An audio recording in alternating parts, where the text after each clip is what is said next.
Praise the Lord. प्रभूच्या नावाला धन्यवाद देतो मी की देव बाप्पाने ही सुंदरशी वेळ दिलेली आहे.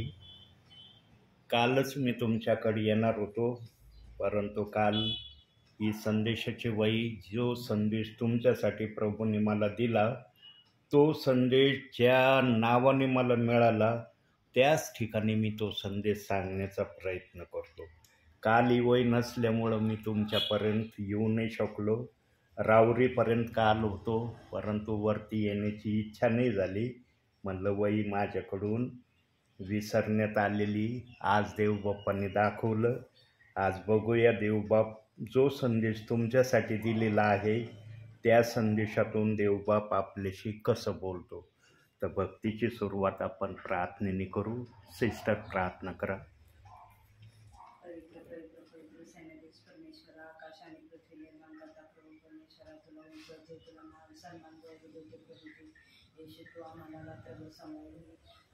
सकाळ सांभाळ दुपारची वेळ लागते परमानते तुझ्या नावाला तू चांगला आहे, तुझी दया सनातन तू चांगला आहे.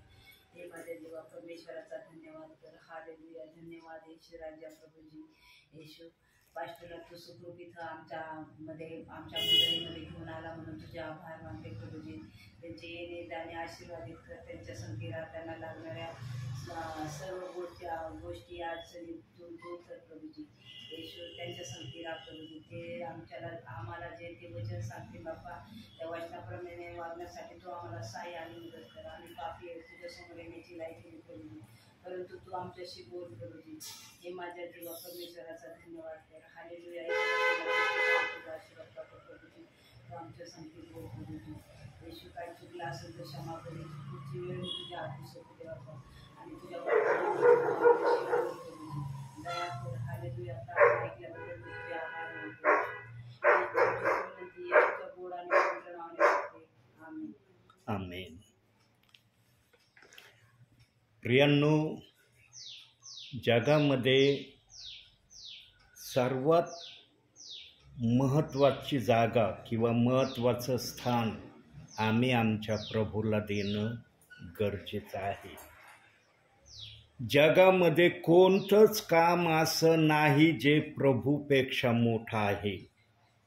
प्रियांनो, आम्ही जेवढा प्रभूचा सन्मान करू ना, तेवढे प्रभू आमचे जे काही जगिक कामं आहेत, जगिक प्रॉब्लेम आहेत, अडचणी आहेत, त्याच्यातून प्रभू मार्ग मोकळा करतो. आमच्या जीवनामध्ये बोलण्यापेक्षा करण्याला जास्त प्राधान्य असलं पाहिजे. काही जण बोलण्यामध्ये फार एक्सपर्ट आहेत, पण करण्यामध्ये तितके एक्सपर्टता ते प्रभूसमोर दाखवित नाही, जेवढ्या उत्सुकतेने ते बोलण्याची प्रक्रिया करतात. प्रियांनो, बोलण्यापेक्षा करण्याला देवबाप्पाने त्याच्या राज्यामध्ये महत्त्वाची जागा दिलेली आहे. येशू ख्रिस्त जगात आला आमच्यासाठी. तो नुसतं बोलत राहिलं नाही, त्याने तशा गोष्टी तशा कृती आपल्या चारही शुभ वर्तमानामध्ये करून दाखवल्या. आणि सर्वात महत्त्वाचं, येशू ख्रिस्ताने आपल्या सेवा कार्यामध्ये तो शब्बात हा कधीच पाळीत नव्हता. त्याने शब्बात कधीच पाळला नाही. का पाळला नाही त्याने शब्बात? कारण तो स्वतः शब्बाताचा धनी होता. शब्बात हा त्याच्या आखणीमध्ये होता. शब्बातावर राज्य करणारा तो स्वतः होता. म्हणून येशू ख्रिस्त शब्बाताच्या दिवशीच जास्तीत जास्त मोठे चमत्कार करायचा.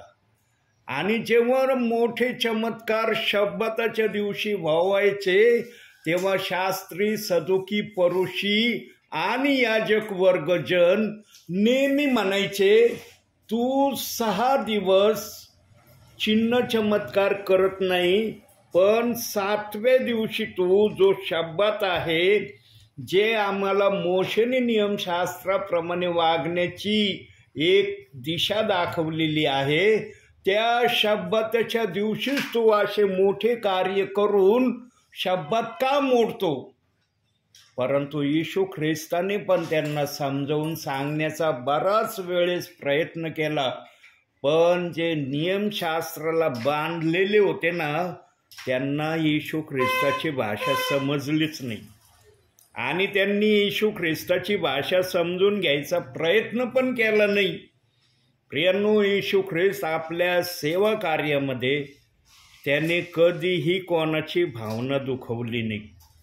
त्याने कधी कोणाच्या विरोधामध्ये जाण्याची प्रक्रिया केली नाही. तो जे पण कार्य करायचा ना, त्या सर्वाहून तो मोठा आहे हे दाखवण्यासाठी तो शब्दाच्या दिवशी मोठमोठे चमत्कार करायचा.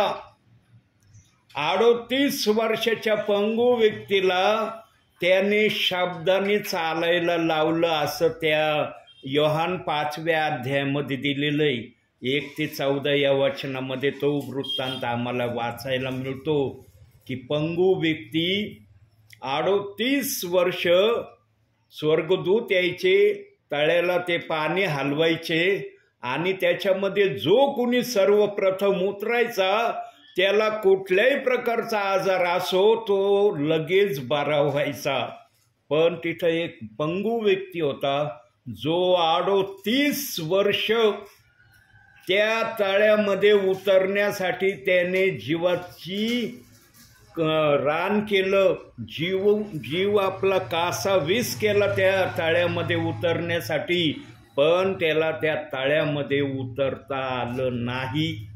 आणि मग शब्दाच्या दिवशी येशू ख्रिस्ताने त्याला शब्दाने बोलला आणि तो पंगू व्यक्ती चालायला लागला.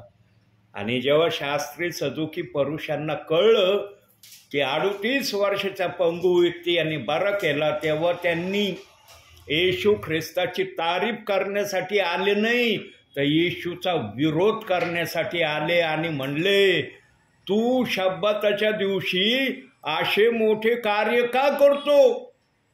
शब्दाच्या दिवशी तुला हे कार्य करायला का सुचतं? बाकीच्या दिवशी तू का नाही करत?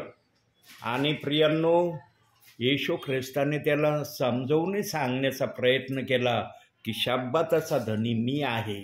शब्दात मनुष्यासाठी नाही तर मनुष्य शब्दासाठी आहे हे सांगण्याचा येशू ख्रिस्ताने आटोकाट प्रयत्न केला.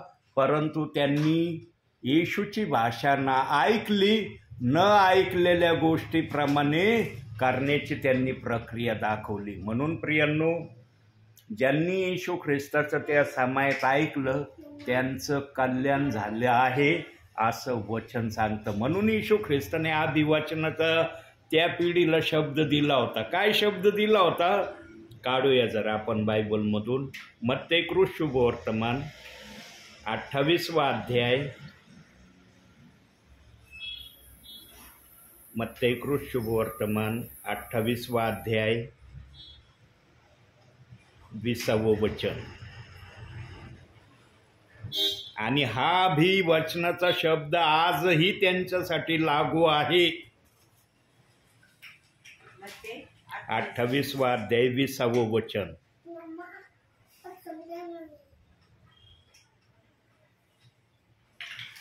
जे सर्व काही मी तुम्हाला आज्ञा केले ते पाळायला त्यास शिकवा.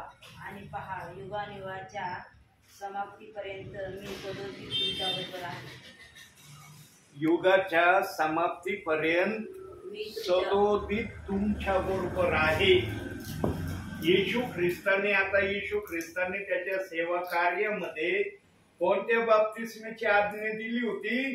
पिता, पुत्र, पवित्र आत्मा या नावाने बाप्तिस्मा देण्याची त्या समयामध्ये येशू ख्रिस्ताने आज्ञा दिली होती. परंतु येशू ख्रिस्ताला हे माहित होतं की हा बाप्तिस्मा शेवटपर्यंतचा बाप्तिस्मा देव बाप्पाने ठरवलेला नाही. यानंतरही एक बाप्तिस्मा होणं गरजेचं आहे आणि तो बाप्तिस्मा जेव्हा होईल तेव्हा देव बाप्पाच्या मनातल्या सर्व इच्छा पूर्ण होतील असं येशू ख्रिस्ताला माहित होतं. पण आता ज्यांनी हा बाप्तिस्मा येशू ख्रिस्ताच्या सांगण्याप्रमाणे घेतलेला होता त्यांच्यासाठी येशू ख्रिस्ताने शब्द दिले होते. आता जे जगाला सोडून गेले ते परत जगात येऊन प्रेषित 2:38चा बाप्तिस्मा घेतील का? त्यांना होईल का शक्य पुन्हा जन्म घेऊन बाप्तिस्मा घेणं? म्हणून त्या पिढीसाठी येशू ख्रिस्ताने हे शब्द दिले होते की मी युगाच्या समाप्तीपर्यंत म्हणजे माझं दुसरं आगमन होईपर्यंत तुम्ही माझ्या बरोबर असणार आहे. प्रियांनो, देवाचा आत्मा आपल्या पद्धतीने आपलं वचन सांगायला समर्थ आहे. 2 बाप्तिस्म्याचे वचन देव बाप्पाने ठेवले ना, तर एकाला सोडायचं आणि एकाला धरायचे यासाठी दिलेले नाही. येशू ख्रिस्ताच्या काळात जे हयात होते, ज्यांनी योहानाचा पश्चातापाचा बाप्तिस्म्याविषयी सुवार्ता ऐकली होती, त्यांनी ज्यांना योहानाचं बोलणं समजलं आणि ज्यांनी योहानाच्या सांगण्याप्रमाणे बाप्तिस्मा घेतला, त्या सर्वांबरोबर युगाच्या समाप्तीपर्यंत येशू त्यांच्या बरोबर आहे. हे येशू ख्रिस्ताला त्या वचनातून सांगायचं आहे. पण आजचे ख्रिस्ती म्हणवणारे विश्वासणारे सेवक आजही येशू ख्रिस्ताच्या त्या शब्दाला घेऊन चाललेत. त्या शब्दाला घेऊन चाललेत म्हणून प्रेषितांचे कृत्य 2 अध्याय 38व्या वचनाचा काही जण विरोध करत आहे. ते म्हणतात हा बाप्तिस्मा जर घ्यायचा तर मग हा नाही घ्यायचा, कारण वचन इथे 4:5 मध्ये सांगितलं एक बाप्तिस्मा घ्यायला, 2 बाप्तिस्मे घ्यायला सांगितलेलं नाही. पण एक बाप्तिस्मा कसा घ्यायचा ना, हे आज काय विश्वासणाऱ्यांना, काही सेवकांना आजही समजत नाही. प्रियांनो, वचन वाचणं आणि वचन समजणं हे महत्वाचं आहे. वचन समजून सांगणारा आत्मा असला पाहिजे. तुमच्या बुद्धीने वचनाचा अर्थ तुम्ही काढू नका. बुद्धीने वचनाचा अर्थ काढा म्हणून प्रेषित 2:38 वचनाचा विरोध आज जगामध्ये आहे. जर त्या वचनाला आत्म्याने जर आत्मसात केला असता ना, तर या वचनाचा विरोध आला नसता. प्रियांनो, देवाच्या आत्म्याने कुठेही मनुष्याला ही परवानगी दिलेली नाही की तू माझ्या पवित्र वचनाला बुद्धीने सांग किंवा बुद्धीने त्या वचनाचा अर्थ प्रकट कर. कुठंच देवाचा आत्मा असं बोललेला नाही. पण प्रियांनो, ज्यांना ऐकायची इच्छा नसते ना, तेच अशा प्रकारचं काही कृत्य करतात. आणि मी मागील बऱ्याच संदेशामध्ये सांगितलंय, आजही देवाचा आत्मा सांगत आहे की प्रेषितांची कृत्य 2 अध्याय 38व्या वचनाची निंदा 1 जणांनी या जगात आणली. 1 जणांनी आणली, फार जणांनी आणली नाही. 1 जणांनी त्या वचनाची निंदा आणली. आणि मग ज्यांनी त्या वचनाला पाठिंबा दिला, त्या वचनाला मान्यता दिली, मग जसं त्या वचनाला मान्यता मिळत गेली तसा त्या वचनाचा विरोध जगामध्ये यायला सुरुवात झाली. प्रियांनो, देव बाप्पाने कुठंही आपल्या वचनात असं सांगितलं नाही की माझ्या वचनाला तुम्ही दोष लावा, माझ्या वचनाच्या विरोधात तुम्ही वागा. असं देव बाप्पाने कुठंच आम्हाला सांगून ठेवलेलं नाही. म्हणून प्रियांनो, काय झालं, वचनाप्रमाणे आचरण करण्याच्या प्रक्रियेमध्ये आम्हाला जर यायचं असेल तर आम्हाला वचनाचा विरोध करणं सोडून देणं अनिवार्य आहे. आज किती जण प्रेषित 2:38 वचनाला म्हणतात हे देव बाप्पाचं वचन आहे आणि या वचनाप्रमाणे मी करण्याची तयारी प्रभूला दाखवीन, या वचनाप्रमाणे मी माझ्या जीवनामध्ये सुधारणूक करण्याचा प्रयत्न करीन. प्रियांनो, असे काही प्रियजन आजही आहेत की ते प्रेषितांची कृत्य 2 अध्याय 38व्या वचनाला वाचित देखील नाही. काही जण तर असे मला सेवेमध्ये मिळाले ते म्हणले, ब्रदर प्रेषित 2:38 वचनाचा रेफरन्स सांगू नका आम्हाला, आम्हाला माहिती आहे ते वचन काय, आम्ही त्या वचनाला मानित नाही, त्या वचनाला आम्ही ऐकणार नाही. प्रियांनो, काही जणांना ते वचन पाठ आहे, पण ते करण्याची प्रक्रिया ते प्रभूच्या उपस्थितीमध्ये दाखवित नाही. प्रभूच्या योजनेप्रमाणे चालण्याची प्रक्रिया ते प्रगट करत नाही. प्रियांनो, आजचं वचन आतापर्यंत आपण विचारातून हा सर्व काही पाहिलं. आता आपण आपल्या वचनाकडे येऊया. लोककृत शुभवर्तमान लोक याचा 21वा अध्याय आणि त्याचं 19वं वचन. लोक 21वा अध्याय 19वं वचन. शास्त्र पटपट काढा म्हणजे वेळ वाचन आपला. 19वा अध्याय ना. हा, 21वा अध्याय 19वं वचन. लोक 21वा अध्याय 19वं वचन. तुम्ही आपल्या धीराने आपले जीव मिळवा. मिळवाल. हा, मग तेच ना, तुम्ही आपल्या धीराने आपले जीव मिळवाल.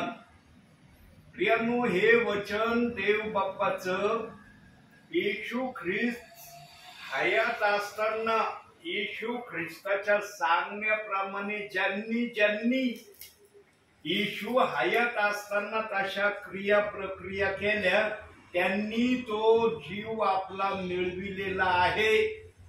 पण पेंटिकॉस्टच्या दिवसानंतर देवाच्या आत्म्याने अग्नीच्या जिभेने पेत्राच्या मुखातून जी सुवार्थ जो संदेश सांगितला, त्या संदेशाला धरून जे कुणी आज या वर्तमान काळामध्ये प्रभूची योजना इच्छा या वचनाप्रमाणे करत आहेत, ते देखील आपला जीव मिळविणार आहेत.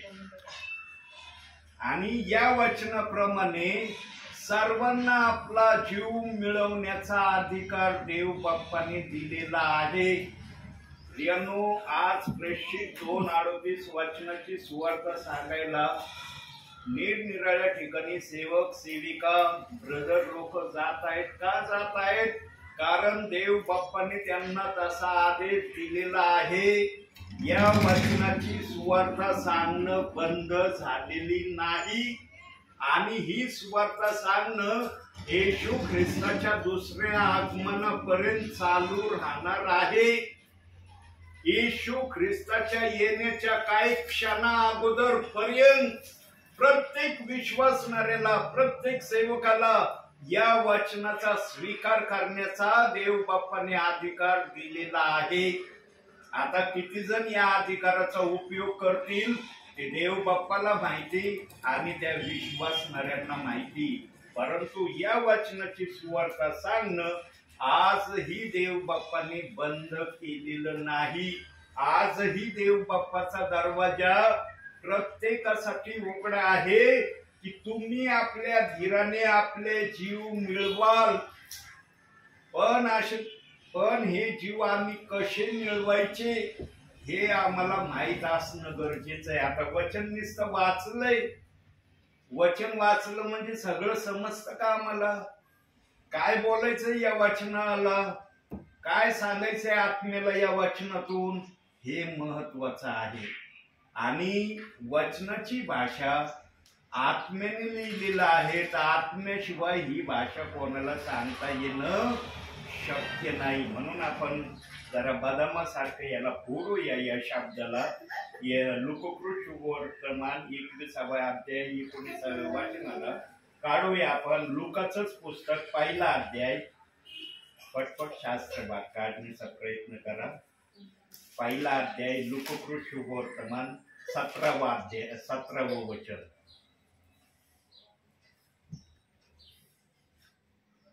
बापाचे अंतकरणाने मुलाकडे व हट्टी लोकास धार्मिक जनाच्या आज्ञाकडे फिरवून प्रभूसाठी योग्य प्रजा तयार करावी म्हणून तो एलियाच्या आत्म्याने व सामर्थ्याने त्याच्या पुढे चालले.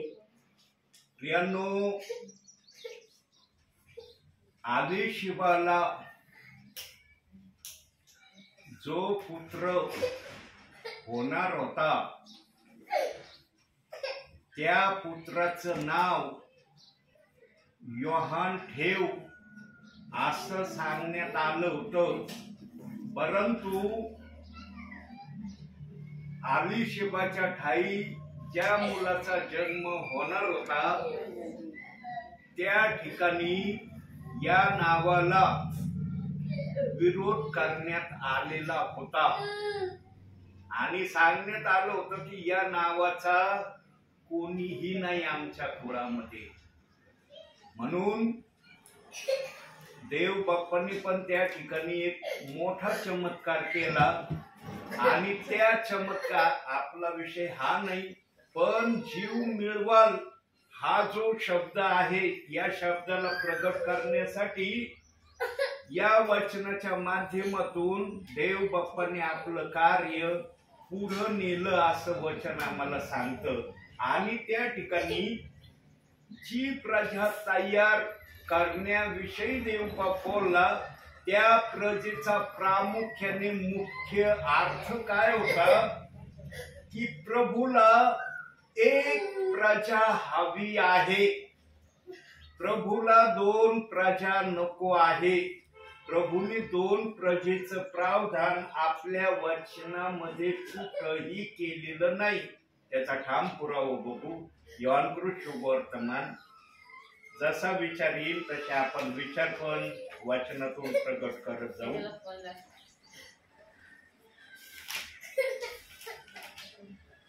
योहान 10 अध्याय 16 वचन.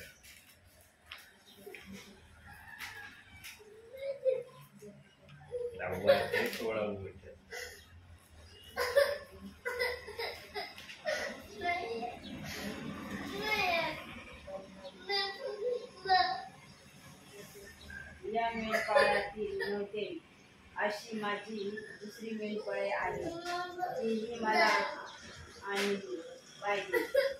ती माझी वाणी ऐकतील, मग एक कळप एक मेंढपाळ असे होईल.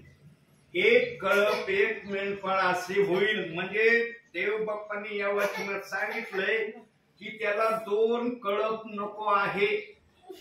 दोन कळपाला देव बाप्पांनी या वचनामध्ये मान्यता दिली नाही. म्हणून त्या वचनाची सुरुवात आहे या मेंढवाड्यातील नवी अशी माझी दुसरी मेंढरे आहेत, तीही मला आणली पाहिजे.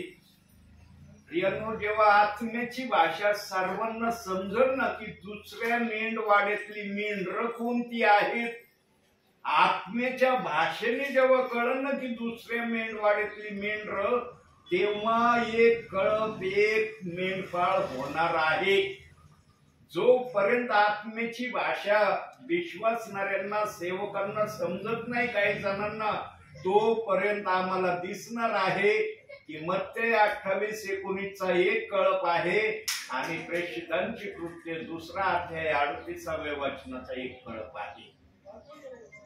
मुख्यत्वे करून या कळपांचा देव बाप्पाने उल्लेख केलेला आहे. म्हणून तिथं वचन दिलेलं आहे की एक मेंढपाळ आणि एक कळप देव बाप्पाला हवा आहे.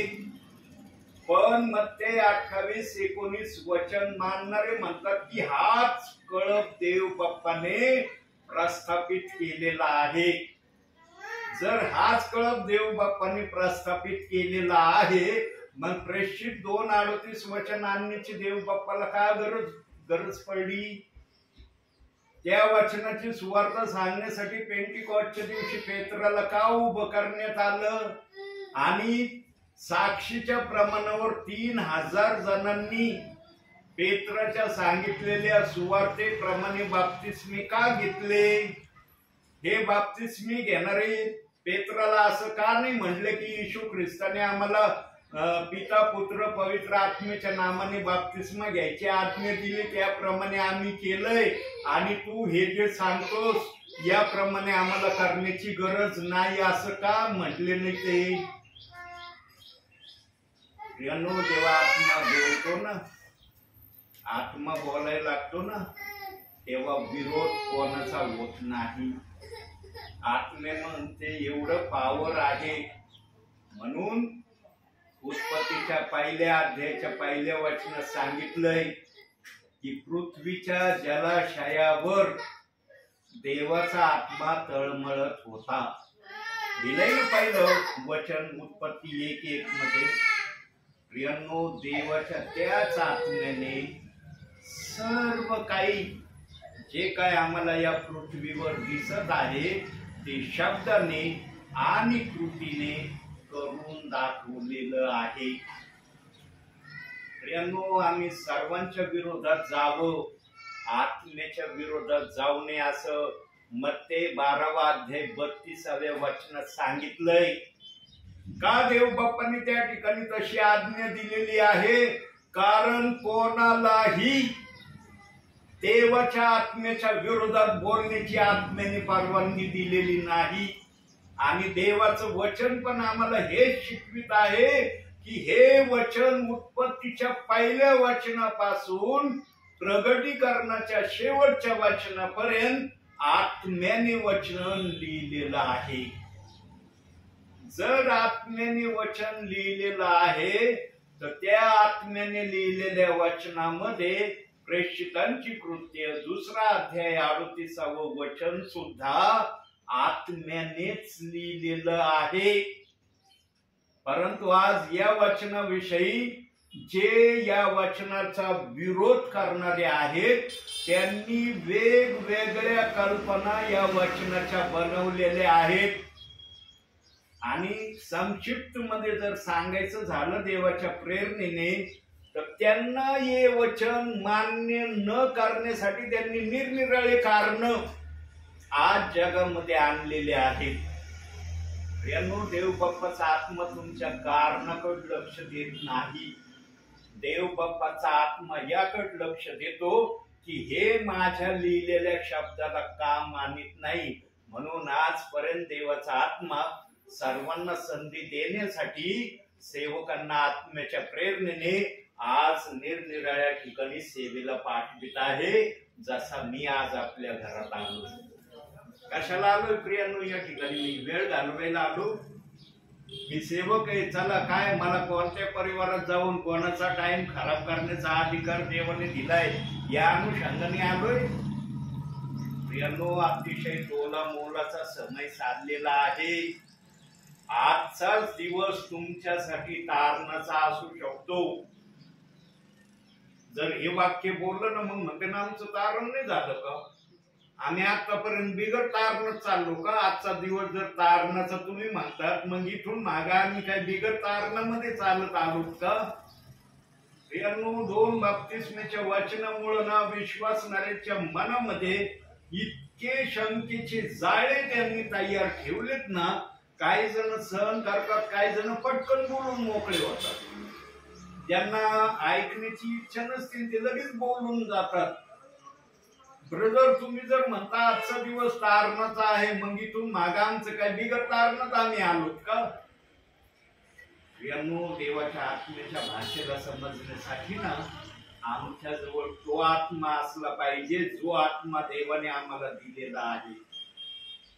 जर तो आत्मा आमच्या मध्ये असेल तर त्या आत्म्याला ती भाषा कळेल. म्हणून पेंटिकॉस्टच्या दिवशी 3000 जणांना तो आत्मा त्यांच्यामध्ये आला आणि त्यांना त्या आत्म्याने समजावून सांगितलं. पण आत्म्याने समजून सांगितल्यावर पण त्यांना पुरेसं समजलं नाही.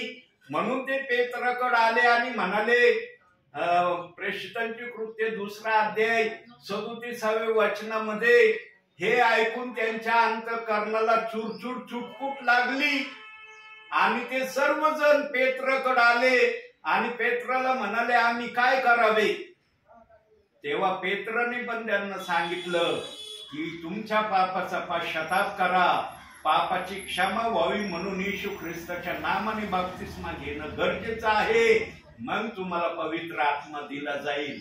आणि त्यांनी ते ऐकलं. ते नाही म्हणले आम्ही मत्ते 28:19 बाप्तिस्मा घेतला त्यावेळेस आमच्यात कोणता आत्मा आलाय. मग आजचे विश्वासणारे लगेच सवाल जवाब करतात, आम्ही तो बाप्तिस्मा घेतला त्यांनी काय आत्मा नाही आला का आमच्यामध्ये? हा बाप्तिस्मा घ्यायला सांगतात तुम्ही. प्रियांनो, 3000 जणांनी पेत्राला सवाल जवाब केला नाही. पेत्राने जे सांगितलं त्याप्रमाणे प्रक्रिया केली. देव बाप्पाला ना ऐकणारे प्रियजन फार आवडतात. देव बाप्पाला सवाल जवाब करणारे प्रियजन तितकेसे आवडत नाही. आणि कोण सवाल जवाब करतो माहिती का प्रियांनो? ज्यांना वचन समजत नाही ना, जे वचनामध्ये चलत नाही ना, तेच विरोध करणारे असतात. जे वचनाप्रमाणे करण्याच्या प्रक्रियेमध्ये असतात ना, ते कधी विरोध करत नाही. हा त्यांना समजलं नाही तर ते प्रश्न जरूर करतील. ही प्रक्रिया करण्यासाठी आम्हाला काय करणं गरजेचं आहे? तेच पेंटिकॉस्टच्या दिवशी 3000 जणांनी पेत्रासमोर बोलण्याच्या द्वारे आपली मनातली इच्छा प्रगट केली. ते 3000 नाही म्हणले घरी जातो, आई वडिलांना विचारतो. आई वडील जर म्हणले कर बाळा ये, तर मग येऊन तुम्हाला सांगतो. आमचे आई वडील म्हणले कर, आता मी करायला तयार झालो. प्रियांनो, त्यांनी वैयक्तिक स्वतः निर्णय घेतला. मला जर प्रभूच्या राज्यात जायचंय, माझं जर आत्मिक तारण मला साधायचंय, तर हा जो देवाचा सेवक बोलत आहे त्याप्रमाणे मला करणं गरजेचं आहे. आणि त्यांनी लगेच बाप्तिस्मे घेतले. प्रियांनो, एका वेळेला 3000 जणांचे बाप्तिस्मे करणारा हा पेत्रा आहे. त्याने एका वेळेमध्ये 3000 जणांचे बाप्तिस्मे केले. प्रियांनो, 2 बाप्तिस्मेचे वचन जर आले नसते बायबलमध्ये, तर बोलवलेले आणि निवडलेले हे वचन देव बाप्पाला बायबल मधून काढावा लागला असतं. आहे ना, वचनात दिलंय ना, बोलवलेले पुष्कळ आहेत आणि निवडलेले थोडे आहे असं दिलंय ना वचन. आज प्रत्येक जण स्वतःला निवडलेलाच म्हणतो, आहे ना. बोलवलेला का नाही म्हणत? बोलवलेल्या म्हणायची काही भीती वाटते का? त्याच्यामध्ये काही डेंजर पण नाही का? आज जो तो स्वतःला म्हणतो मी निवडलेला आहे, चांगली गोष्ट आहे. निवडलेला म्हणणं काय वाईट नाही, पण त्याप्रमाणे आचरण करा ना. निवडलेल्या व्यक्तीची सर्वात पहिली ओळख ही आहे, तो बायबलच्या कोणत्याही वचनाचा विरोध करत नाही. बायबलच्या कोणत्याही वचनाच्या विरोधात तो वादविवाद करत नाही, संभाषण करत नाही. त्या वचनाला तो अपमानित करण्याचा प्रयत्नही करत नाही. प्रियांनो, आज जर कुणी प्रेषितांची कृत्य 2 अध्याय 38व्या वचनाबद्दल त्यांच्या मनात जर शंका आहे, तर त्यांनी वचनाच्या पट्टीमध्ये आपल्या शंकेला ठेवून बघा, देवाचा आत्मा तुम्हाला काय उत्तर देतो. प्रियांनो, देवाच्या आत्म्याने तोलून मापून आपली वचनं आपल्या पवित्र शास्त्रात दिलेली आहे. त्याच्यामध्ये शंका कुठली ठेवलेली नाही. पण ज्यांना वचन समजत नाही ना, ते शंका उत्पन्न करू शकतात. ज्यांना त्या वचनाला मानायचं नसेल ना, मग ते कोणत्याही वाटेने पळवाट काढण्यासाठी काही बोलायला घाबरत नाही. प्रियांनो, देव बाप्पाने कोणतंही वचन बायबल मध्ये त्या वचनाची निंदा व्हावी अशा अनुषंगाने ठेवलेलं नाही. म्हणून देवबाप आजही इर्मया 13वा अध्याय 17व्या वचनाप्रमाणे विश्वासणाऱ्याच्या या कृत्यामुळे करत आहे. आणि देवबाप ज्यांना ज्यांना या वचनाची सुवार्ता सांगितली जाणार आहे आणि जे जे प्रियजन ऐकूनही देवाच्या शब्दाप्रमाणे करण्याची प्रक्रिया करणार नाही, त्यांना वरती देवबापाला हिशोब द्यायचा आहे. देवबाप म्हणून माझा दास मी पाठवित होतो ना, आत्म्याच्या प्रेरणेने वेळ घालवायला पाठवित नव्हतो. दूर दूर माझ्या दासाला जा म्हणत होतो ना, आणि माझा दास पण माझ्या नावाने जात होता ना. तो तुमच्याकडे माझी सुवार्ता सांगण्याच्या हेतू आणि उद्देशाने येत होता आणि माझा आत्मा तुमच्या समक्ष त्याच्या मुखातून वचनाच्या द्वारे बोलत होता, हे तुम्ही ऐकलंय. प्रियांनो, सगळ्या गोष्टी देवबाप वरती विचारणार आहे. या ठिकाणी तुमचा समय, आमचा समय चाललाय. जेव्हा प्रभू दुसऱ्यांदा आम्हाला आकाशात दिसेल, त्या घटकेपासून प्रभूचा समय सुरू होणार आहे. आणि जेव्हा प्रभूचा समय सुरू होईल तेव्हा प्रभू या पृथ्वीवर 7 वर्षाचा महासंकटाचा काळ आणणार आहे. आणि असा भयानक तो महासंकटाचा काळ असणार आहे प्रियांनो. त्या समयामध्ये कोणालाही जगण्याची इच्छा राहणार नाही. सगळे म्हणते ना, आम्हाला मरायचंय, मरण येऊ दे आमच्यावर, आम्हाला मरण हवंय, आम्हाला जगण्याची इच्छा राहिली नाही. पण त्या वेळेला प्रियांनो, देवाचा आत्मा मरण नष्ट करणार आहे. आज मरणाची सत्ता आहे. आज मरण मनुष्यावर कोणत्याही प्रकारे येतं.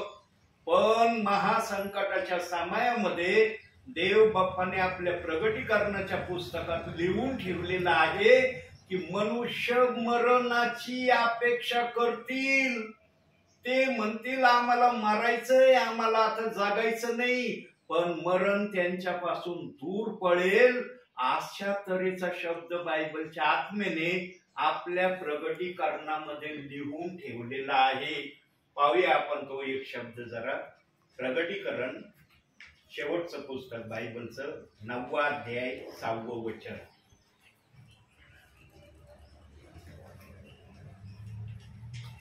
नववा अध्याय 6वं वचन, प्रगटीकरण.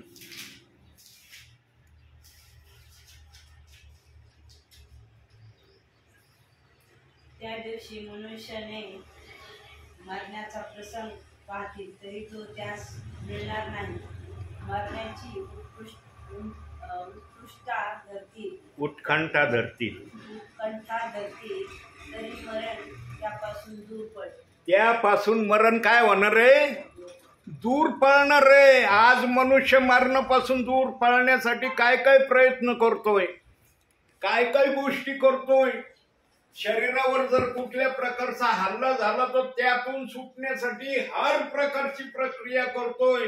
त्यासाठी तो पैशाकडे बघत नाही. काही जण तर म्हणतात लागन तेवढे पैसे आम्ही देऊ, फक्त आमच्या पेशंटला तुम्ही वाचवा. अशा प्रक्रिया दवाखान्यामध्ये काही जणांच्या मी ऐकल्यात. पण इथं वचन सांगत आहे की मनुष्य स्वतः म्हणणार आहे मला मरण पाहिजे, आम्हाला जगायचं नाही, आम्हाला मारायचंय. पण तिथं देव बाप्पाचा आत्मा बोलत आहे की मरण त्यांच्यापासून दूर पडेल. प्रभू जेव्हा येणार आहे ना आपल्या दूतासह, तेव्हा तो या पृथ्वीला आणि मनुष्याला जे काही शाप दिलेले आहेत त्या शापातून सर्वांना प्रथम बाहेर काढणार आहे. म्हणून बघा, रोमकरस पत्र काढा, 8वा अध्याय. रोमकरस पत्र 8वा अध्याय, एक वचन दाखवतो. मला रेफरन्स आठवण नाही तो. 8वा अध्याय काढा, रोमकरस पत्र.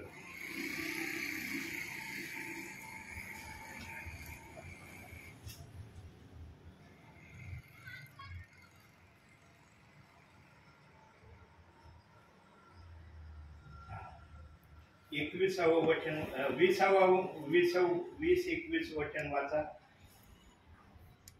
8वा अध्याय 20-21. सृष्टी व्यर्थाच्या स्वाधीनी झाली आहे.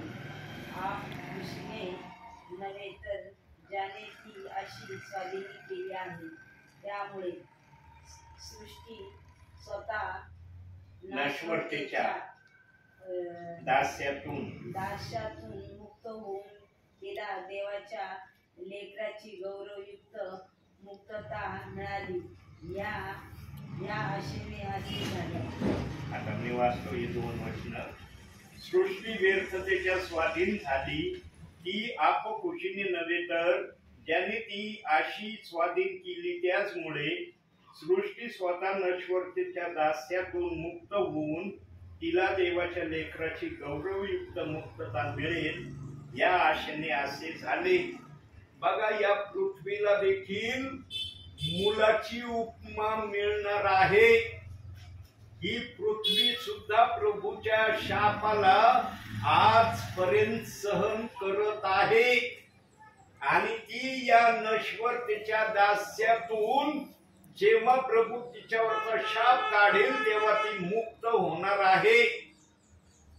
देव बाप्पाने एदेन बागेत जे सैतानाने कृत्य आदमाकडून करून घेतलं त्या कृत्यामध्ये पृथ्वीला देखील देव बाप्पाने सोडलेलं नाही असं या वचनावरून समजतं. म्हणजे पृथ्वी देखील आदमाच्या पापामुळं दास्यामध्ये आली असं हे वचन आम्हाला शिकवतं. प्रियांनो, वचनाची भाषा वचनच सांगू शकतं. आत्म्याची भाषा आत्माच बोलू शकतो. बुद्धी कधी आत्म्याची भाषा प्रगट करू शकत नाही.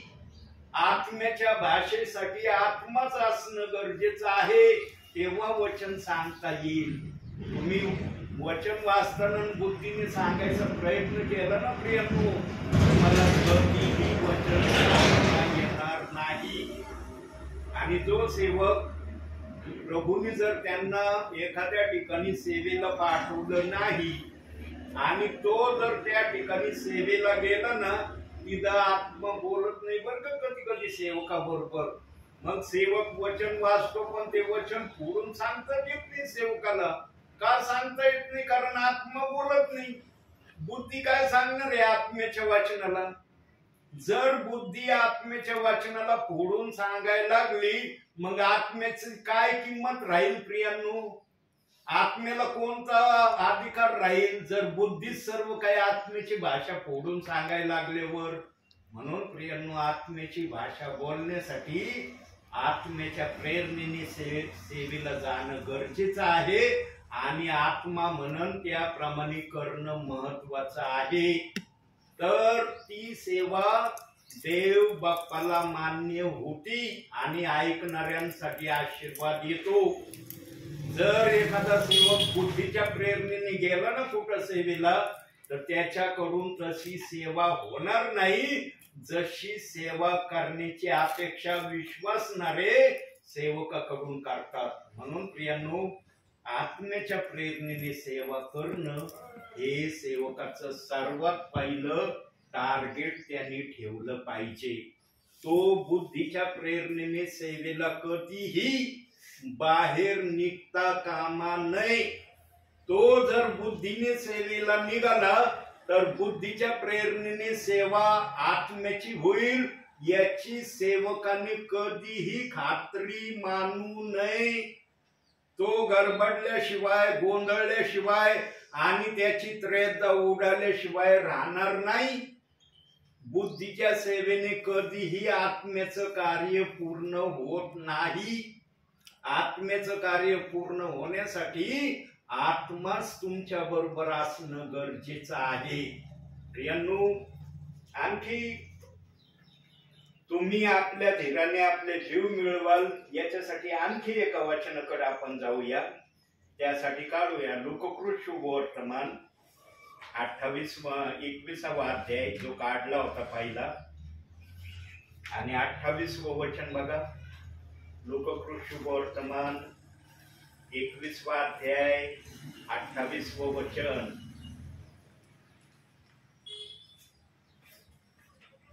थोडे पानं उलटायचे म्हणजे काय होईल? लहान बरोबर याचा एवढा वापर नाही ना. 21वा अध्याय 28वं वचन बघा.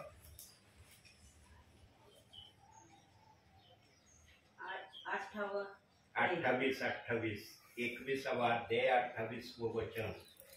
या गोष्टी आरंभ होऊ लागले तेव्हा नीट उभे राहा आणि आपली डोके वर करा, कारण तुम्ही मुक्तता समीप आली आहे. तुमची मुक्तता समीप आली आहे. तुमची मुक्तता समीप जवळ आली आहे. म्हणजे काय? म्हणजे आता तुमचं प्रभू बरोबर जाणं जवळ आलेलं आहे आणि आता प्रभू तुम्हाला दिसणार आहे.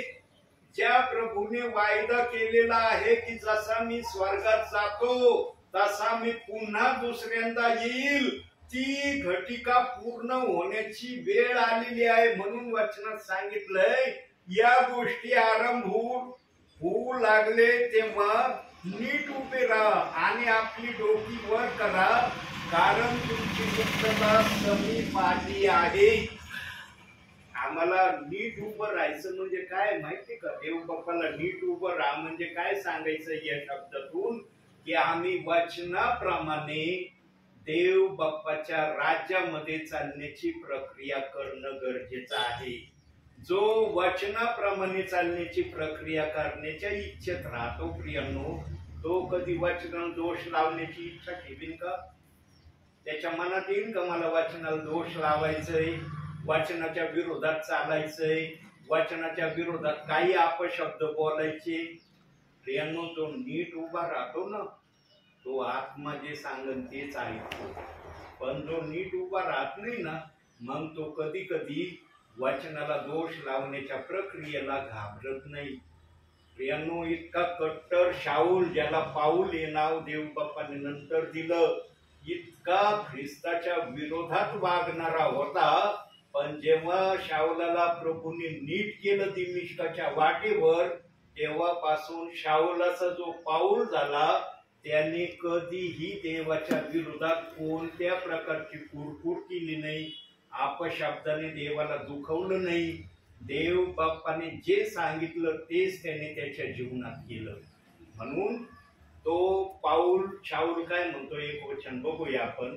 पहिले करंथीकर काढा, थोडं पुढं जा, थोडस जायचं. रोमकाराच्या पात्रानंतर काढलं. रोमकाराचं पत्र संपलं की करंथीकाराचं पत्र येईल. आलं का? 11वा अध्याय काढा, पहिलं वचन वाचा. जसा मी ख्रिस्ताचा अनुकरी आहे तसे तुम्ही माझे अनुकरी व्हा. जसा मी ख्रिस्ताचा अनुकारी आहे तसे तुम्ही पण ख्रिस्ताचे अनुकारी व्हा. प्रियांनो, पाऊलाने सर्वांना देवाच्या आत्म्याने प्रेरणेने आदेश दिलेला आहे की ज्याप्रमाणे मी ख्रिस्तामध्ये वागत आहे त्या प्रकारे तुम्ही पण ख्रिस्तामध्ये वागा. पण काय जण म्हणतात, पाऊल ना मत्ते 28-19 वचनाच्या इच्छेप्रमाणे वागत होता. प्रियांनो, पेंटिकॉस्टच्या दिवसानंतर कोणाचाही बाप्तिस्मा पिता पुत्र पवित्र आत्म्याच्या नामाने झालेला नाही. बायबल कुठंच सांगत नाही पेंटिकॉस्टच्या दिवसानंतर कोणाचे बाप्तिस्मे पिता पुत्र पवित्र आत्म्याच्या नामाने झाले. जे पण बाप्तिस्मे झाले ते येशू ख्रिस्ताच्या नामाने बाप्तिस्मे झाले. हनन्या संदेष्टाने पण जेव्हा शाऊलाच्या डोक्यावर हात ठेवून प्रार्थना केली, त्याला जेव्हा दृष्टी आली, तेव्हा शाऊलाचा बाप्तिस्मा देखील येशू ख्रिस्ताच्या नामाने झालाय. पण काही जण म्हणतात पिता पुत्र पवित्र आत्म्याच्या नामाने शाऊलाचा बाप्तिस्मा झाला. पुढंच बायबलचं वचन या गोष्टीला मान्यता देत नाही. पेंटिकॉस्टच्या दिवसानंतर जी सेवा, जी सुवार्ता या जगात आली ती येशू ख्रिस्ताच्या नामाने बाप्तिस्मा घेण्याची सुवार्ता आली आणि ती सुवार्ता आज चालली. पण काही जण येशू ख्रिस्त जेव्हा ज्या काळात हयात होता, येशू ख्रिस्ताने त्या काळात जे वचन त्या विश्वासणाऱ्यांसाठी बायबलमध्ये साक्षीच्या प्रमाणावर ठेवले, त्याच वचनाला आजही घेऊन चालले. म्हणतात हेच वचन घेणं योग्य आहे. प्रेषित 2:38 वचन काय उपयोगाचं नाही. प्रियांनो, जर ते वचन आत्म्याचं नसतं ना, तर देव बाप्पाने ते बायबल मध्ये ठेवलं नसतं. आज जर ते वचन बायबल मध्ये ठेवलेलं आहे तर त्या वचनाला अर्थ आहे, आत्म्याचं वचन आहे आणि ते मनुष्यांना पाळण्यासाठी देवाच्या आत्म्याने बायबल मध्ये ठेवलेलं आहे. ते निंदा करण्यासाठी नाही ठेवलं. त्या वचनाच्या विरोधात काही तुम्ही बोलण्यासाठी ते वचन ठेवलेलं नाही. म्हणून मग ते 12:36 मध्ये सांगितलंय, 12वा अध्याय 36व्या वचनामध्ये, तू जो जो व्यर्थ शब्द बोलशील त्याचा तुला न्यायाच्या दिवशी हिशोब द्यावा लागेल. आज फार सोपं चाललंय सर्वांना. प्रेषितांची कृत्य 2रा अध्याय 38व्या वचनाची निंदा करणं फार सोपं चाललंय. पण न्यायाच्या दिवशी एक एक शब्दाचा हिशोब देवबाप प्रत्येकाकडून घेणार आहे. की तू या वचनाच्या विरोधात कोणत्या अधिकाराने निंदा करत होता? मी तशी आज्ञा दिली होती का? बायबल मध्ये लिहिलं होतं का की या वचनाच्या विरोधात बोल, या वचनाच्या विरोधात चाल, या वचनाविषयी तू काही मनामध्ये न घेऊन चालण्याची इच्छा ठेव? दिलं होतं का मी असं? इथं आत्मा उत्तर देणार आहे. इथं काही जण ना बुद्धीच्या प्रेरणेने चालतात म्हणून निंदा चालली त्या वचनाची. आत्म्याच्या प्रेरणेने चालायला लागले ना प्रियानो विश्वासणारे, आत्मा कधीच त्यांना म्हणणार नाही की या वचनाची निंदा कर. आम्ही का नाही करत त्या वचनाची निंदा? आम्ही पण येशू ख्रिस्तावरच विश्वास ठेवलाय, तुम्ही पण येशू ख्रिस्तावरच विश्वास ठेवलाय. मग काय फरक आहे तुमच्यात आणि आमच्यात? का तुमचा येशू ख्रिस्त वेगळा झालाय ना आमचा वेगळा झालाय का? येशू ख्रिस्त एकच आला ना. बायबलचा आत्मा सांगतो ना, गॅब्रिएल देवदूताने मारियाला ही सुवार्ता सांगितली ना की तुझ्या ठाई जो पुत्र जन्माला येणार आहे तो येशू ख्रिस्त आहे, त्याचं नाव येशू ठेव. मग तो येशू 2 आहे का? प्रियांनो, आज वचन न समजल्यामुळं प्रेषितांची कृत्य 2रा अध्याय 38व्या वचनाची निंदा चालली. पण देवबाप ही निंदा सहन करतोय बर का. असं समजू नका की देवबाप आम्ही जे काही करतो याचा हिशोब घेणार नाही. सर्वात पहिला हिशोब याचा आहे, माझ्या वचनाची निंदा तुम्ही कोणत्या अधिकाराने केली मला उत्तर द्या. तेव्हा आत्मा उत्तर देणार आहे. इदा आणि बुद्धीच्या प्रेरणेने चाललो नाही, मला ते वचन नाही चालत, नाही मला ते वचन नाही मानायचं, त्या वचनाला मी काही किंमत देत नाही, नका ना देऊ. देवबाप विचारीन न्यायाच्या समयामध्ये की त्या वचनाला तुम्ही अशा प्रकारे का घेऊन चालले होते. आणि ही प्रक्रिया होऊ नये म्हणून देवाचा आत्मा आजही सेवकांना पाठवितोय. कशाला आलोय मी? वेळ घालवायला आलो. चला जातो आता देवळालीला. आमच्या संसारी परिवारामध्ये थोडासा वेळ मी वेस्टेज करतो यासाठी आलोय.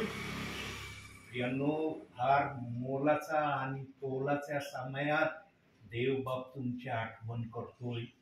देवबाप्पाला आजही तुमच्या विषयी कळवळ्याचं हृदय आहे देवबाप्पाचं.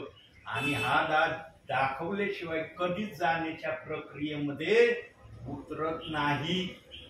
सेवक पण जर आत्म्याने पाठवलं नाही, बुद्धीने गेलं ना, तिथं सेवा सेवकाकडून पण होत नाही. किती वचनात मुरलेला सेवक असू द्या, आत्म्याने जर पाठवलं नाही, तो जर बुद्धीने त्या एखाद्या ठिकाणी गेला, तिथं त्याच्याकडून आत्म्याची सेवा होणार नाही. पण जर देवाच्या आत्म्याने पाठवलं ना, तिथं आत्म्याची सेवा झाल्याशिवाय राहणार नाही. कारण आत्म्याला सर्व काही करण्याची मोकळीकता आहे, बुद्धीला सर्व काही करण्याची मोकळीकता नाही. म्हणून पाऊलाने आपल्या पत्रात म्हटला की मी बुद्धीच्या सेवेचा स्वाद घेईन, आत्म्याच्या पण सेवेचा मी स्वाद घेईन. पण जेव्हा पाऊलाने या दोन्ही सेवेचा स्वाद घेतला ना, त्याला आत्म्याच्या सेवेमध्येच आशीर्वाद आहेत हे दिसून आलं. म्हणून पाऊल म्हणतो, पहिले करंथीकराचं पत्र 11वा अध्याय 1ल्या वचनात, जसा मी ख्रिस्ताचा अनुकारी आहे तसे तुम्ही पण ख्रिस्ताचे अनुकारी व्हा.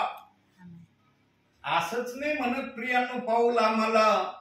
त्याला काहीतरी अनुभव, काहीतरी आशीर्वाद त्याचा मिळाला म्हणून त्याने आम्हाला आज्ञा दिली की या प्रकारे तुम्ही वागा. पण या वाचनाला नाही ना, मग ते 28-19च्या वाचनाला धरून पाऊल तिथं तसं बोलतोय. प्रियांनो, पेंटिकॉस्टच्या दिवसानंतर फक्त येशू ख्रिस्ताच्या नामानेच बाप्तिस्मे झाले. पिता पुत्र पवित्र आत्म्याच्या नामाने एकही बाप्तिस्मा झाला नाही, एकही वचन आलेलं नाही.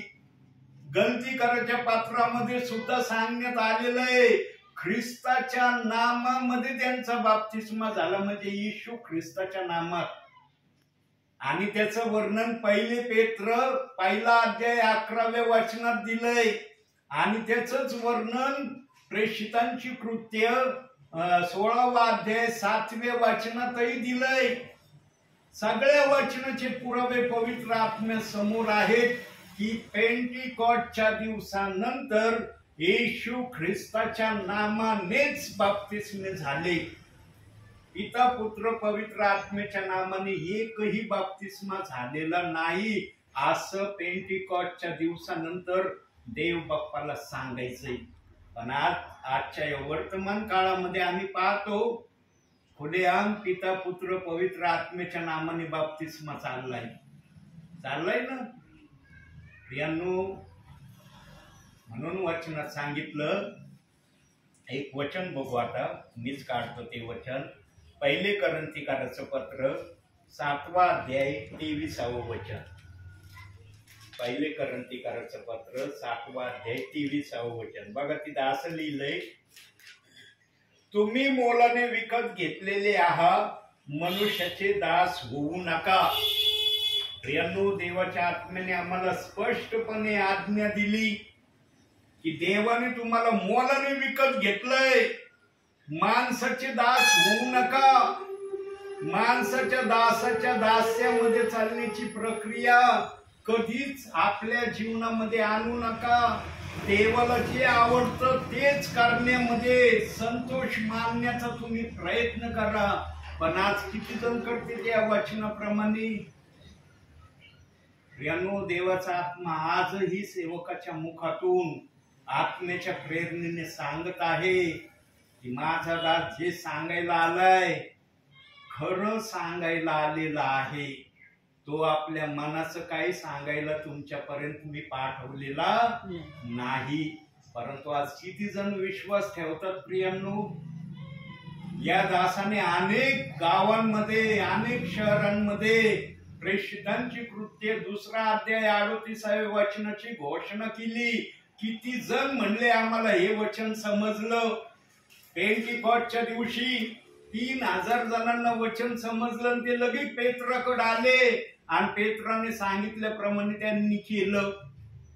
या दासाने पण या वचनाची घोषणा, जसा पण आत्मा मला लीड करतोय, चालवतोय, मी सांगण्याचा देवाच्या उपस्थितीमध्ये प्रयत्न केला.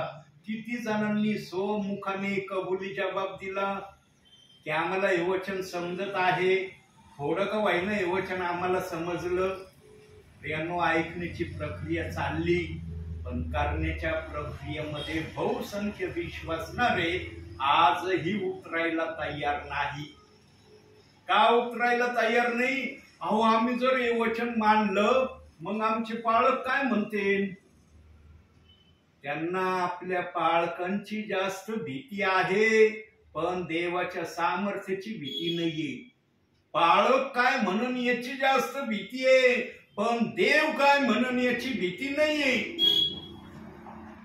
जेव्हा देवाची भीती विश्वासणाऱ्यांमध्ये येईल ना प्रियांनो, तेव्हा 3000 जणांनी जसा पेत्राच्या सांगण्याप्रमाणे बाप्तिस्मा घेतला, तशी क्रिया त्या समयाला देवाचा आत्मा त्या विश्वासणाऱ्यांच्या मनात टाकीन. पण जोपर्यंत देवाची भीती तशी येत नाही तोपर्यंत मग आमचे पालक काय म्हणतील, आमच्या एरियातले लोक काय म्हणतील आम्हाला, आमच्या फेलोशिप मधले विश्वासणारे आम्हाला काय म्हणतील, या गोष्टीची जास्त भीती आहे. पण देव काय म्हणून याची भीती नाहीये. देव काय म्हणून याची भीती नाही, पण या सांगितलेल्या गोष्टींची विश्वासणाऱ्यांना आज फार भीती वाटत आहे. म्हणून या वचनाची जशी उन्नती व्हायला पाहिजे, जसं हे वचन मनुष्याच्या हृदयामध्ये कार्य करून देवाच्या राज्यामध्ये लोकांचा भरणा पाडला जावा, तो भरणा तसा पडत नाही जसं पाडण्याची इच्छा देवबाप आज आपल्याकडे करत आहे. प्रियांनो, जीवनामध्ये सर्वांना निराश करा, देव बाप्पाला निराश करू नका. आमेन. कारण त्याने तुम्हाला सर्व काही दिलंय. आज जे काही तुमच्या जवळ आहे ना, ते देव बाप्पाच्या दयेने कृपेने आहे. आमेन. तुम्हाला म्हणताच येत नाही हे माझ्या शक्तीने माझ्या सामर्थ्याने मला मिळालेलं आहे. अहो, तुमचा नागपुडीतला श्वास देखील देव बाप्पाचा आहे. आमेन. तो श्वास देखील देव बाप्पाने तुमच्या नागपुडीत ठेवलाय. तुम्हाला कुठलाच अधिकार नाहीये. जेव्हा वाटन तेव्हा आमच्या नागपुडीतला श्वास काढून घेण्याचा अधिकार देव बाप्पाला आहे. आमेन. आमेन. प्रियांनो, त्या देवाची भीती बाळगणं गरजेचं आहे. त्या देव बाप्पाचा सन्मान करणं या समाजाची आजची गरज आहे. किती जण सन्मान करतात? वचनाचा सन्मान करणं म्हणजे देवाचा सन्मान करणं आहे. प्रियांनो, वचनाची निंदा करणं म्हणजे देवाची निंदा करणं आहे. म्हणून याकोबाचं पत्र 2 अध्याय 10व्या वचनात एक शब्द दिलाय. काय शब्द दिला? मीच वाचतो तो पण शब्द पटकन. याकोबाचं पत्र 2 अध्याय 10वं वचन बघा. तिथं अतिशय महत्वाचा शब्द देवबाप बोलला आहे. कारण 2 अध्याय 10वं वचन, जो कोणी संपूर्ण नियमशास्त्र पाळून एका नियमाविषयी चुकतो तो सर्वांविषयी दोषी होतो. बघा, एक वचन जर तुम्ही निंदिलं, एक वचनाच्या विरोधात तुम्ही वागले, तर देवाचा आत्मा म्हणतो तुम्ही संपूर्ण पवित्र शास्त्राला निंदिलंय, त्याच्या विरोधात वागले असं हे वचन बोलतंय. मी नाही बोलत. वचन वाचणे, वचन समजणे 2 प्रक्रिया आहे. ज्यांना वचन वाचून समजतं ना प्रियांनो, तो कधी देवाच्या विरोधात चालण्याची शक्ती हिम्मत करणार नाही. पण ज्याला वचन वाचल्यावर कळत नाही ना, तोच न कळत का होईना देवाच्या वचना विरुद्ध आणि देवाविरुद्ध चालण्याच्या प्रक्रियेमध्ये स्वतःला चालवेल. देवबाप आजही सर्वांना आमंत्रण देत आहे. काय आमंत्रण देत आहे? वचनाची निंदा करणं बंद करा. वचनाची निंदा करणं योग्य नाही. ते तुमच्यासाठी न्यायाच्या समयामध्ये सर्वात घातक प्रक्रिया तुमच्यासाठी होणार आहे. म्हणून आज आमचा समय चाललाय ना प्रियांनो, तर आमच्या समयामध्ये आम्ही आमच्या जीवनाला सुधरून घेणं गरजेचं आहे की मी देवाच्या वचनाची निंदा करणार नाही, मी देवाच्या वचनाच्या विरोधात जाणार नाही. मी देवाचं वचन जसं पण देवाने बायबलमध्ये ठेवलंय त्या वचनाला त्या प्रकारे मानून त्या प्रकारे चालण्याचा प्रयत्न करील. यामध्येच आमचं हित आहे प्रियांनो. आणि जो कोणी या हिताच्या योग्यतेमध्ये स्वतःला आणीन ना प्रियांनो, तोच प्रभूमध्ये स्वर्गामध्ये प्रभू बरोबर राज्य करणार आहे. आमेन. आमेन. सगळ्यांना प्रभू बरोबर राज्य करण्याची उत्कंठा लागली. पण प्रियांनो, पृथ्वीवर जर तुम्ही वचनाप्रमाणे वागलेले असले तर तुम्हाला स्वर्गामध्ये प्रभू बरोबर राहता येणार आहे. तुम्ही जर वचनाप्रमाणे पृथ्वीवर देवबाप्पाला राहिलेले दिसले नाही, मग कस काय देवबाप तुम्हाला स्वर्गात आपल्या बरोबर घेईल हो? आज ज्याला त्याला वाटतं प्रभू आला की चाललो मी प्रभू बरोबर. इतकं सोपं नाही स्वर्गात जाणं. स्वर्गात जाणं अवघड पण नाहीये. देवाच्या सांगण्याप्रमाणे ऐकलं तर फार सोपं आहे. देवाच्या सांगण्याप्रमाणे ऐकलं नाही तर कठीण आहे. म्हणून प्रगटीकरण 11वा अध्याय 2रं वचन ठेवलंय देवबाप्पाने. मंदिराबाहेर एक अंगण ठेवलंय. त्या अंगणामध्ये अनेक लोकांना देवबाप्पा पाठवणार आहे. का पाठवणार आहे? पृथ्वीवर तुम्ही वचनाची सुवार्ता ऐकूनही प्रेषित 2:38 वचनाला मानलं नाही, म्हणून मग तुमच्यासाठी तिथं प्रावधान ठेवलंय. पण त्या अगोदर एक प्रक्रियेचा पण देवबाप विचार करणार आहे. कोणत्या प्रक्रियेचा विचार करणार आहे? तुम्ही जे काही सत्कार्य केले, सत्कर्म केले, जे काही तुम्ही प्रभूला दान दिलं, आज दान देणं काही जणांना ना वाटतं, काय नाही हो सेवकाला द्यावंच लागल, नाही दिलं तर येतो का नाही काय माहिती पुढच्या वेळेला तो. यानो सेवकाला कधीच तुम्ही देत नाही, सेवकाला तुम्ही कधीच देत नाही. जे काही दिलं जातं ना ते प्रभूसाठी असतं. ज्या सेवकाला त्या दानाची किंमत माहित आहे ना, तो सेवक तरी त्या दानाचा उपयोग योग्य तऱ्हेनेच करणारा असेल. ज्याला त्या दानाची किंमत कळत नाही ना, मग तो त्या दानाचं काय करत असेल मला सांगता येणार नाही. पण ज्याच्यामध्ये देवाचा आत्मा असतो ना, तो आत्मा कधीच त्याला असे मान्यता देणार नाही की माझ्या भांडारात आलेला हा पवित्र दानाचा वाटा तू दुरुपयोगासाठी उपयोगात आण, चांगल्या कामासाठीच उपयोगात आणला जातो. म्हणून पहिले करंथीकराचं पत्र 9 अध्याय 14व्या वचनामध्ये सांगितलेलं आहे, जे सुवार्ता सांगतात त्यांनी आपली उपजीविका सुवार्तेवर करावी. देव बाप्पांनी कोणतंही वचन कोणत्या ठिकाणी ठेवलंय ना त्याचा अर्थ आहे. पवित्र आत्मा जेव्हा ते फोडून सांगतो तेव्हा कळतं की ते वचन तिथं का ठेवलंय. न तर काही जणांना वाटत, हो जर आम्ही दान देतो आमच्या सेवेसाठी जर वापरायचं सांगितलं, सेवक संसार प्रपंचाला लावतो, कोणत्या अधिकाराने लावतो. मग देवाने त्याचं प्रावधान ठेवलंय की थोडं तू संसारासाठी वापर, पण जास्तीत जास्त माझ्या सेवेसाठी खर्च कर. सेवेसाठी कुणाकडे हात पसरू नको, तोंडाने मागू नको, मला सेवेला जायला पैसे नाही, द्या ना 100 रुपये म्हणजे मी एखाद्या गावाला जाऊन येतो. ते वचन विशेष अनुषंगाने लिहिलंय. पहिले करंथीकराचं पत्र 9 अध्याय 14वं वचन. सेवकाची उपजीविका पण देव बाप्पाने त्या वचनात प्रगट केली. सेवक जर नुसती सेवा करतो तर त्याला पण प्रपंच आहे का नाही, त्याला पण आंघोळीला साबण पाहिजे, कपडे पाहिजे, निरनिराळ्या गोष्टी सेवकाला पण पाहिजेत. मग सेवकाच्या गरजा कुठून पूर्ण होतील. म्हणून त्या अनुषंगाने तिथं ते वचन ठेवलंय देव बाप्पाने. प्रियानो, पवित्र आत्मा जेव्हा बोलायला लागतो ना तेव्हा तो सर्व गोष्टीची माहिती कळवतो की माझ्या दासाला मी कसं ठेवण्याची इच्छा ठेवली. म्हणून किंवा त्याच्या पत्रात सांगितलंय, मळणी करत असताना बैलाचे मुसके बांधू नको. दिलंय तिथं वचन. प्रियानो, देवबाप फार गोष्टीचा पुरावा जे मला माहिती नाही ते पवित्र आत्म्याला माहित आहे की मी कुठं काय लिहून ठेवलंय. म्हणून प्रियानो, आत्म्याच्या प्रेरणेने आलेल्या सेवकाजवळ आत्म्याचा जर निरोप आहे ना, तर त्या आत्म्याच्या निरोपाचा स्वीकार करणं हे आजच्या विश्वासणाऱ्यांचं आद्य कर्तव्य आहे.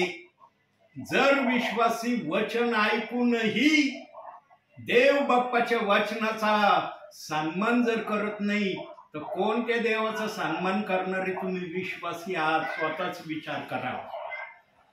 म्हणून आणखी एक शेवटचं वचन आपण बघू. या वचनानंतर मी थांबणार आहे.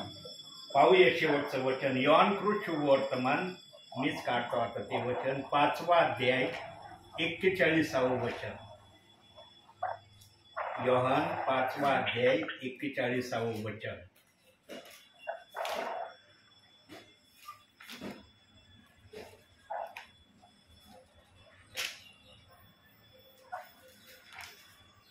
या ठिकाणी असं लिहिलंय, योहान किती सांगितलं? 5वा अध्याय 41वं वचन.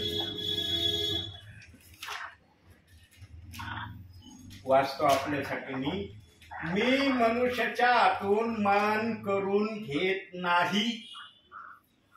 प्रियांनो, कधीही जीवनामध्ये मनुष्याच्या हातून सन्मानित होण्याची इच्छा आपल्या मनात ठेवू नका. ते ठेवणं का वाईट नाही प्रियांनो, पण देवाच्या हातून सन्मानित होणं हे सर्वप्रथम तुमच्या जीवनात राहू द्या. त्यानंतर मनुष्याच्या हातून सन्मानित होण्याची इच्छा ठेवा. पण काही जणांची अशी इच्छा असती, मी देवाच्या नजरेत सन्मानित नाही झालो ना चालेल, मला मनुष्याच्या नजरेत सन्मानित व्हायला फार आनंद वाटतो. आमचं पहिलं लक्ष, पहिलं ध्येय हे असलं पाहिजे, मला देवाच्या नजरेमध्ये सन्मानित व्हायचंय, देवाने माझा मान राखला पाहिजे. मग त्यानंतर मनुष्याकडून मान घेणं हे काही चुकीचं नाही, पण देवाचा मान न घेता मनुष्याच्या मानाला सर्वप्रथम जागा देणं हे वचन सांगतं चुकीचं आहे. म्हणून तिथं शब्द दिलाय, मनुष्याच्या हातून मान घेऊ नका. प्रियांनो, देवाचा आत्मा जे पण वचन लिहितो ना त्याच्या माग कारण असतं. पुढून सांगतो तो की सर्वात पहिला मान माझा असला पाहिजे, माझ्याकडून तुम्ही मान प्राप्त करून घ्या, मग तुमचा मान मनुष्याकडून आपोआप होईल. बघा काही सेवक आज किती प्रसिद्ध आहेत, काही सेवक आज बघा किती शान मध्ये सेवा करत आहेत. सर्व सेवक शान मध्ये सेवा करत आहेत का? एखादा सेवक असतो की तो अतिशय शान मध्ये सेवा करतो, त्याच्याकडे हजारो लोक प्रार्थनेला जातात. सर्व सेवकांकडे आहेत का हजारो लोक? का नाही? एकाकडेच का आहेत? कारण त्याने देवाचा तसा सन्मान केलाय जसा देव बाप्पाला मान्य, म्हणून त्याला देव बाप्पाने सन्मानित केलंय आणि हजारो लोक त्याला दिलेत. प्रत्येक सेवकाने या प्रकारे जर देव बाप्पाला सन्मानित करण्याचं ठरवलं ना, सर्वांच्या मंडळांमध्ये आणि चर्च मध्ये भरपूर विश्वासी आल्याशिवाय राहणार नाही. पण किती जण आज असं करतात? आज तर पाळकामध्येच विरोध चाललाय, आज विश्वासणाऱ्यामध्येच विरोध चाललाय. हे मला नाही आवडत आणि ते मला आवडत नाही, मला हा सेवक नकोय, मला ती सेविका नकोय. काय चाललंय हे प्रियांनो? आत्मा कधीच असं म्हणत नाही कोणाचा विरोध कर. जो पण येतो ना देवाला उंच करण्यासाठी येतो. कोणी स्वतःला उंच करण्यासाठी देवाचा आत्मा कधीच कुणाला पाठवित नाही. ज्याला देवाला उंच करण्याची इच्छा असेल ना त्यालाच आत्मा सेवेला पाठवेल. ज्याला स्वतःला उंच होण्याची इच्छा असेल ना तो कधी सेवेमध्ये व्यवस्थित राहणार नाही. मग आम्ही पाहतो काही जणांची सेवा बंद झाली. काही पूर्वी पाळक होते पण आज विश्वासणारे म्हणण्याचे पण योग्यतेचे ते राहिले नाही. माझ्याजवळ अनुभव आहे प्रियांनो. एक पाळक इतका तळमळीने सेवा करायचा, इतक्या लांब लांबल्या गावाला जायचा, स्वतःच्या बाईकवर जायचा. मला आजही आज तो सेवक आज पण हयात आहे. इतकी प्रामाणिक सेवा करणारा होता. पण कोणतं संकट त्या देवाच्या दासाच्या जीवनात आलं, त्याने प्रभूला सोडून दिलंय. आणि त्या दासाच्या घरी मी गेलो होतो आता 1 वर्षापूर्वी. आणि जेव्हा घरी गेलो त्याच्या, मला माहित होतं हे देवाचे दासाचं घर आहे. पाहिलं तर मला पाहून क्षणभर माझ्या डोळ्याला खरं नाही वाटलं की मी हे काय पाहतोय. आणि मी बोललो तिथं, म्हणलं ब्रदर हे काय? मी बोलणारा सेवक आहे, मी कधी बोलायला घाबरत नाही, जे मनात येईल फटकन बोलणार आहे मी. म्हणलं ब्रदर हे काय? ते म्हणे काय सांगावं म्हणे ब्रदर, असं जीवनात संकट आलं. मग मी माझ्या मनाला म्हणलं येशूला जरा बाजूला ठेव, आता जरा तू याप्रमाणे चल. आणि मी आता याप्रमाणे चाललोय जे तुम्हाला दिसतंय. आणि नामांकित पाळक होता प्रियांनो, नामांकित पाळक होता तो. त्याचं थोडं का नाव लोकांपर्यंत विश्वासणाऱ्यांपर्यंत गेलेलं होतं. पण आज तो देवाचा दास नाहीये. आज तो देव बाप्पाला काहीच मानित नाही. या अनुभवापर्यंत देव बाप्पाने मला नेलेलं आहे.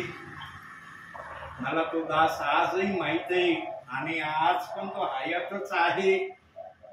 असं नाही की मी दंतकथा सांगतोय आज तो जगामध्ये नाही, जगामध्येच आहे. तेव्हा पण मी त्याला जाऊन भेटू शकतो. प्रियांनो, माझ्याजवळ हर गोष्टीचे पुरावे. म्हणून मला देवबाप जेव्हा सांगतो ना तेव्हाच मी सेवेला बाहेर निघणारा दास आहे.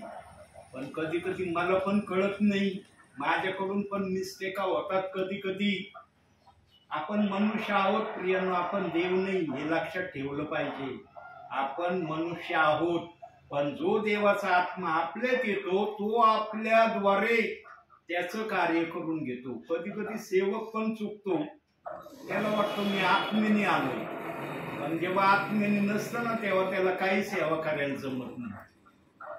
हे पण माझ्याजवळ अनुभव आहे. जो आत्मेने येतो तो आत्मेचीच सेवा करणार, बुद्धीने आलं ना त्याला सेवा करायला जमणार नाही. म्हणून प्रियांनो, जीवनामध्ये मनुष्याकडून मान करून घेण्यापेक्षा देवाकडून मान करून घेण्याच्या प्रक्रियेमध्ये स्वतःला सदैव तत्पर ठेवण्याचा प्रयत्न करा. म्हणून आजच्या छोट्याशा संदेशातून देवबाप तुम्हाला आणि मला भरपूर आणि भरपूर आशीर्वाद देव.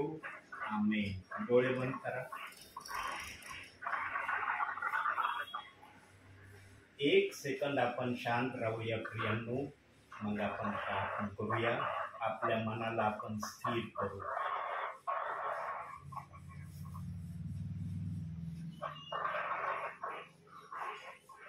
धन्यवाद के साथ स्तुति गाऊंगा, हे यीशु मेरे खुदा, उपकार तेरे बेशुमार, कोटि कोटि स्तुति धन्यवाद. धन्यवाद के साथ स्तुति गाऊंगा, हे यीशु मेरे खुदा, उपकार तेरे बेशुमार, कोटि कोटि स्तुति धन्यवाद. योग्यता से बढ़ के दिया है अपनी दया से तूने मुझे, योग्यता से बढ़ के दिया है अपनी दया से तूने मुझे, मांगने से ज्यादा दिया मुझे, आभारी हो प्रभु मैं. मांगने से ज्यादा दिया मुझे, आभारी हो प्रभु मैं. धन्यवाद के साथ स्तुति गाऊंगा, हे यीशु मेरे खुदा, उपकार तेरे बेशुमार, कोटि कोटि स्तुति धन्यवाद. कोटि कोटि स्तुति धन्यवाद. कोटि कोटि स्तुति धन्यवाद. स्वर्गीय बापा, तुझ्या नावाला धन्यवाद देतो. तुझ्या नावाला उंचावतो. मान, महिमा, गौरव, सन्मान तुला देतो. धन्यवाद राजा. तुझा जय जयकार करतो माझ्या बापा. आज स्वर्गीच्या देवा, तू बहिणीच्या परिवाराची भेट घेतलेली आहे. भेटच नव्हे तर माझ्या बापा, या परिवारात तू आत्म्याच्या प्रेरणेने उपस्थित आहे माझ्या बापा. आज तुझ्या आत्म्याने या परिवाराला जे काही वचनातून शिकवलंय, सांगितलंय, ते त्यांच्या भावी जीवनाच्या आशीर्वादाच्या हेतून तू सांगितलेलं आहे. आज सर्वांना आशीर्वाद हवे आहेत माझ्या बापा. कोणी आशीर्वाद लेच राहायला आज तयार होत नाही. सर्वांना तुझ्याकडून आशीर्वाद आहे आणि आशीर्वादाचाच निरोप तू आज आपल्या सेवकाच्या मुखातून आत्म्याच्या प्रेरणेने प्रगट केलेला Yes, आहे. yes, yes. स्वर्गीय बापा, या परिवाराला आशीर्वादाच्या अधीन हो तू ना. ठेवलेला आहे.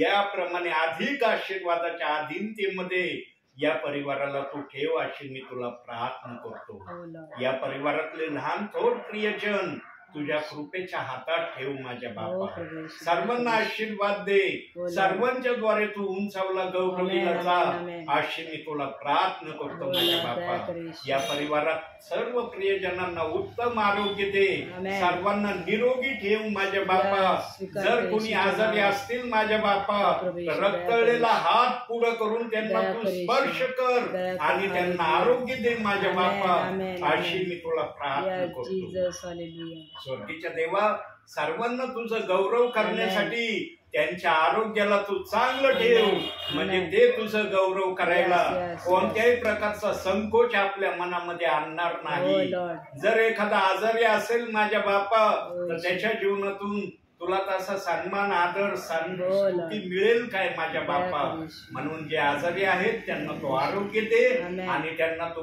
पूर्णपणे बरं कर अशी मी तुला येशूच्या नावात प्रार्थना स्वीकारतो. करतो. अंकलांना जो काही त्रास आहे मूतखड्याचा माझ्या बापा, तो मूतखड्याचा त्रास नासू येशू ख्रिस्ताच्या Amen. नावाने Yes. पूर्णपणे त्यांच्या शरीरातून येशूच्या नाहीस कर नावात माझ्या स्वीकारतो बापा. प्रभूजी. त्या खाड्याला पाण्यासारखं वितळव माझ्या Amen, बापा. amen, amen. आणि तो खाडा त्यांच्या शरीरातून नाहीस कर Yes. अशी मी तुला विनंती धन्यवाद करतो माझ्या धन्यवाद येशू, बापा. तुला धन्यवाद. स्वर्गीच्या देवा, तुझी कृपा आणि दया या धन्यवाद परिवारावर येशू. हालेलुया. तू आजपर्यंत ठेवलेली आहे. Amen. यासाठी धन्यवाद मी येशू. तुझे आभार मानतो. धन्यवाद. पुन्हा एकदा या परिवारासाठी प्रभू Amen. मागतो. या परिवाराला तू सहाय्यता कर, Yes, Lord. मदत कर, Yes. आशीर्वादाने धन्यवाद. ओत भर. Amen, हीच amen. माझी तुझ्या Hallelujah. चरणी प्रार्थना आहे. Hallelujah. मान, धन्यवाद. सन्मान, गौरव Yes. सर्व माझ्या बापा मी तुला देतो. Amen, amen, amen. धन्य तारणारा प्रभू येशू ख्रिस्त Hallelujah. याच्या प्रिय आणि गोड नावानं मागतो Thank you. म्हणून तो ऐक माझ्या बापा. आमेन. Amen. हे आमच्या स्वर्गातील बापा, तुझे नाव पवित्र मानले जाऊ, तुझे राज्य येऊ, जसे स्वर्गात तसे पृथ्वीवरही तुझ्या इच्छेप्रमाणे हो. आमची रोजची भाकर आज आम्हास दे, जसे आम्ही आमच्या ऋणाला ऋण सोडले आहे, तसेच तू आमचे ऋण आम्हास सोड. आणि आम्हाला परीक्षेत आणू नको, तर आम्हास वाईटापासून सोडी. कारण की राज्य, सामर्थ्य आणि गौरव ही सदा सर्वकाळ तुझीच आहे. आमेन. प्रभू येशू रक्त की जय, प्रभू येशू रक्त की जय, प्रभू येशू रक्ताचा जय जयकार असो. Amen. Amen. Praise the Lord. बंद करा.